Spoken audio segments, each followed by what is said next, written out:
বলো তাখতি নম্বর 1 মানে কি? চুপ কর, বলো। মাশাআল্লাহ। তুমি তাখতি নম্বর 1 মানে কি বলো? সুমাইয়া বলো তাখতি নম্বর 1 মানে কি বলো? বলো। এই তুমি আরেকবার বলো। তুমি বলো এবার, একটা শুনলে বলো, বলো আরেকবার বলো তো। তুমি বলো প্রথম। তোমার আব্বাকে দেখাবো সৌদি আরবে বাবা। বলো প্রথম অধ্যায়। কি হয়েছে, মন খারাপ কেন আজকে? মন খারাপ কেন, কি হয়েছে? তুমি বলো তাখতি নম্বর 1 মানে কি? প্রথম অধ্যায়। তুমি বলো, তুমি বলো, তুমি বলো প্রথম অধ্যায়। তুমি বলো, তুমি মাসুম, তুমি বলো প্রথম অধ্যায়। তুমি রাজ, সাইদ, তাজ, এর কি নাম ছিল? রিহান। বলো, চোখে হাত দিয়েছো কেন? বলো প্রথম অধ্যায়।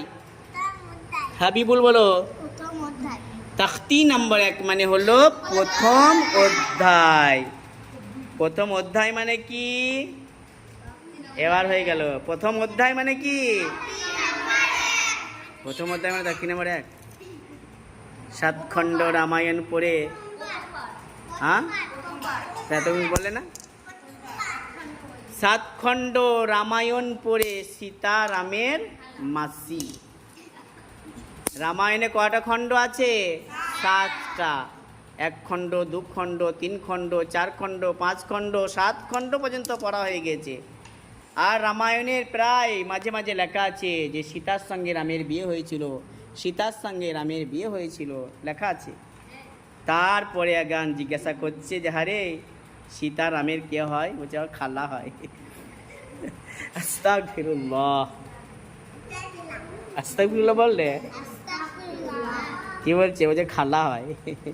তো রামায়ণে সব সময় পড়লো যে সীতা রামের বউ হয়, আর শেষে 7 খণ্ড শেষ করার পর জিজ্ঞাসা করছে, বলছে খালা হয়। আস্তাগফিরুল্লাহ, আস্তাগফিরুল্লাহ। তো তাখতি নম্বর 1 মানে হচ্ছে প্রথম অধ্যায়। আর প্রথম অধ্যায় মানে কি বলেছিলাম?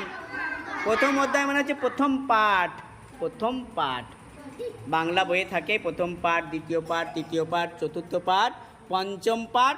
তেমনি তাখতি নম্বর 1 মানে হলো প্রথম পাঠ। মনে থাকবে? কার কার মনে থাকবে হাত তুলো। কার কার মনে থাকবে? থাকবে তো ইনশাআল্লাহ বলছো? ইনশাআল্লাহ বলো। ঠিক আছে, বেশ। এবার থেকে আমাদের এই ভিডিওগুলো যারা দেখবে তারা কোথায় দেখবে? ইসলামিক ব্লগ ভিডিওতে এই ক্লাসগুলো।